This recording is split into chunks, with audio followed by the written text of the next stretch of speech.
Ma prochaine invitée est une jeune auteure qui lance son premier roman qui s'appelle Angélie, portée disparue. D'ailleurs, le lancement va se tenir très prochainement au National à Saint-Jean-sur-Richelieu. Elle s'appelle Karine Vivier. Elle est avec nous. Bonsoir et bienvenue. Bonsoir.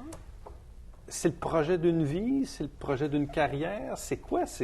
Comment est venu ce désir d'écrire? Ça a débuté il y a environ 2 ans lorsque j'ai perdu 2 personnes dans ma famille. Alors, l'idée est venue de la disparition d'êtres chers. Par la suite, j'ai fait plusieurs recherches pour développer sur le sujet de l'enlèvement des enfants, puisque depuis 15 ans, je travaille auprès des enfants. Alors, l'enlèvement, la disparition, tout ça, c'est quelque chose qui me tient beaucoup à cœur. On entend beaucoup parler dans les médias des enlèvements. Alors, j'ai approché l'organisme Enfants Retour Québec. Alors, Madame Arcamon, qui est la directrice générale, a accepté de bien vouloir commenter mon livre et d'en faire partie. Vous êtes éducatrice spécialisée, c'est bien ça, donc depuis une quinzaine d'années? Tout à fait. Donc, vous travaillez à quel endroit? En ce moment, je suis au CPE du Haut-Richelieu, donc qui est le CPE de l'hôpital du Haut-Richelieu. Alors, je suis attitrée à des enfants qui ont des besoins particuliers. Bon. Qu'est-ce qui fait que vous avez choisi ce métier-là? Parce qu'il faut parler de vous pour comprendre un peu votre démarche, là. Oui. Alors, moi, l'enfance, ça a toujours été un point tournant important dans une vie. Je crois que toute personne démarre avec l'enfance. Donc, si dans l'enfance, on a des petites choses qui n'ont pas été réglées, des petits nœuds, ça ne nous permet pas de bien avancer. Alors, l'enfance m'a toujours beaucoup touchée et surtout parce que l'enfance, c'est le moment présent. Bon. Vous êtes originaire de la région? Vous y habitez depuis longtemps? Oui, depuis toujours. Alors, c'était sur l'île Sainte-Thérèse que j'ai vécu mon enfance, vers Saint-Luc. Puis maintenant, je suis à Saint-Jean-sur-Richelieu. Donc, éducatrice spécialisée depuis 15 ans. Et là arrive ce projet-là. Oui. Bon, le projet d'écrire, est-ce que ça vous a toujours trotté dans la tête? Je ne sais pas, mais il y a 10 ans, il y a 15 ans, on disait, un jour, je vais écrire quelque chose, je vais écrire un livre. C'est un projet qui date de longtemps? Tout à fait. C'est un rêve d'enfance. Donc, depuis toute petite, je sens que je veux devenir écrivaine. Mais comme plusieurs enfants, on se met des barrières. Alors, c'est maintenant que j'ai décidé de foncer, de réaliser ce projet. Puis, je suis une personne qui a toujours été déterminée. Alors, c'est ce que je voulais vous présenter aujourd'hui, la concrétisation de mon rêve. Bon, vous avez commencé ça il y a combien de temps? 2 ans. Ça fait 2 ans. Depuis 2 ans que je travaille sur le projet. Bon, je vais le montrer à l'écran, puis vous allez pouvoir nous en parler. D'abord, la couverture, c'est toujours important, je pense. Je rencontre parfois des auteurs, puis ils me disent comment c'est important, l'illustration. Tout à fait. Pourquoi celle-ci? Pour moi, les yeux d'Angélie représentent toutes les couleurs de la vie. Donc, mettre un enfant au monde, c'est vraiment découvrir toutes les couleurs. Et pour moi, l'enfance, c'est une pureté. Donc, de là vient la douceur de la couverture. Bon, on dit que c'est un tome 1. Tout à fait. Donc, ça suppose qu'il y en aura d'autres. Exactement. Alors, dans le tome 1, c'est le sujet porte sur la disparition d'Angélie. Alors, Angélie a 9 ans. Elle souhaite aller vivre avec son père en Colombie. Donc, elle souhaite aller rencontrer sa famille là-bas. Par contre, sa mère est divorcée. Et c'est elle qui a la garde de l'enfant. Elle organise tous les préparatifs pour permettre à son enfant de vivre cette expérience avec son père. Angélie va partir. Elle va vivre l'expérience de voyager seule. C'est sur le chemin du retour que la disparition sera constatée. Angélie ne sera pas à bord du vol 404. Alors, sur le tome 1, on va vivre un petit peu la détresse de la mère, comment l'enlèvement se produit. Et dans le tome 2, ce sera le mystère d'Angélie. Bon. Est-ce que tout ceci est de la pure fiction ou est-ce que c'est inspiré de faits vécus? C'est inspiré de faits vécus et de personnages que j'ai moi-même personnellement créés. Alors, je me suis basée sur des gens de mon entourage pour créer les personnages. Pour créer les personnages. Oui. Bon. Je reviens à ce que je disais d'entrée de jeu quand on a commencé l'entrevue. Bon, vous travaillez dans le monde des enfants. Celui-ci porte, dans le fond, sur la disparition d'enfants, on peut dire ça. Qu'est-ce qui vous accroche dans ce sujet-là en particulier? Parce qu'on sait dans l'actualité, bon, il y a eu les cas très médiatisés comme Cédrica Provencher, c'en est un, ou le jeune David Fortin, là, plus récemment, puis il y en a d'autres, là. Oui. Qu'est-ce qui fait, vous, que ça vous accroche personnellement, C'est que tout au long de mon cheminement dans l'écriture, ça m'a permis de réaliser que moi-même, j'aurais pu faire partie d'un enfant disparu.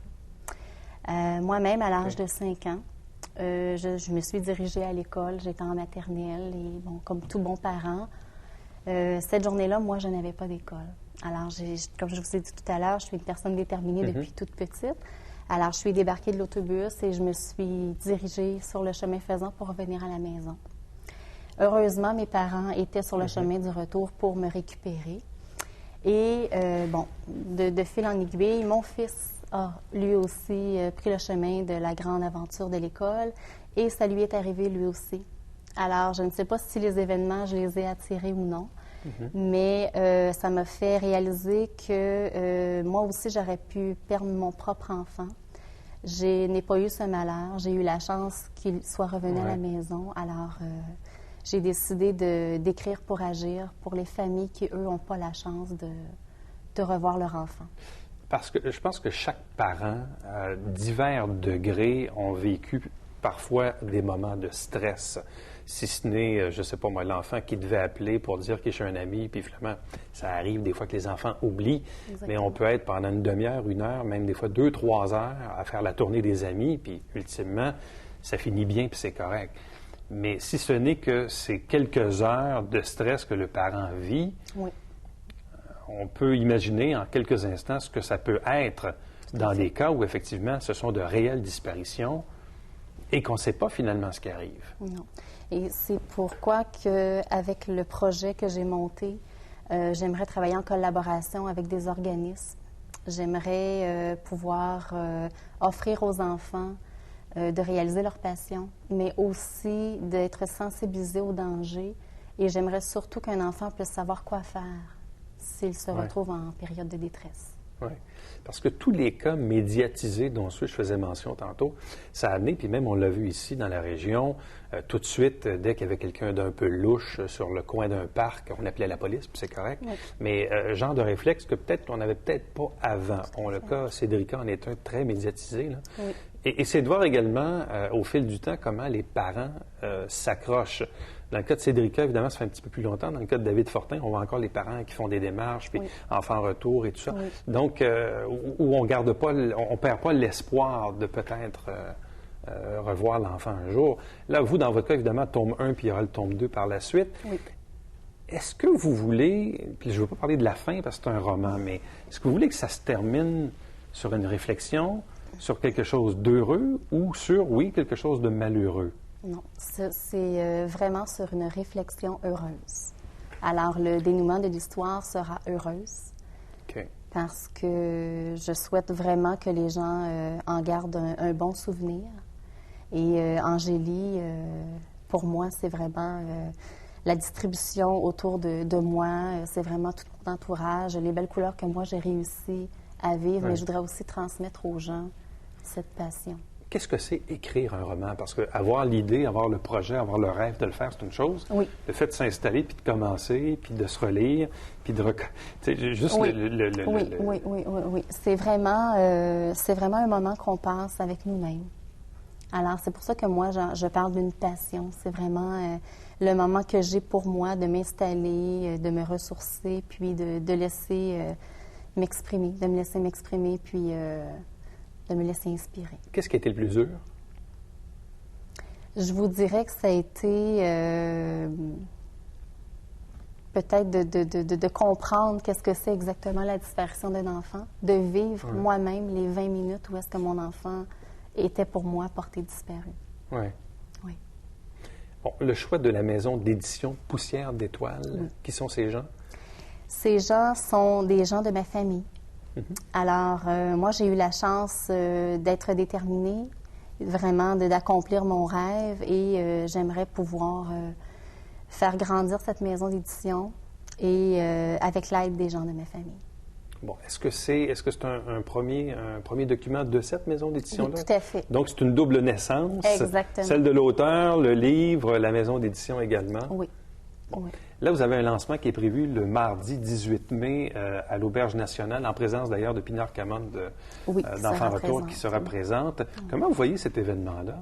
le lancement, puis tout ce qui va suivre, puis là, vous allez peut-être aller en librairie, puis tout ça. Oui, bien moi, je le vois très sainement. Je vais vraiment, comme je vous le disais plus tôt, transmettre aux gens ma passion, ma détermination, mais aussi inviter les jeunes à foncer, à réaliser leurs projets et également s'entourer de personnes qui, tout comme moi, j'ai démarré, je ne savais pas où est-ce que ça m'amènerait. Je me suis laissée porter, puis je ne vis que de belles choses. Maintenant, je voudrais transmettre tout ça aux gens autour de moi. Bon, ça sera disponible dans les librairies de la région ici, un peu plus... Toutes les librairies de la région de Saint-Jean-sur-le-Richelieu. Bon, parce que vous souhaitez que ça...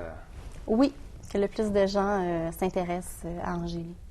Donc, Angélie, portée disparue, c'est le premier roman pour Karine Vivier. Et c'est pas le dernier, parce que c'est le tome 1, donc il y aura également le tome 2. Donc, merci beaucoup. Bonne chance pour le lancement. Félicitations. Merci beaucoup. Merci de m'avoir reçu. Ça fait plaisir. Merci.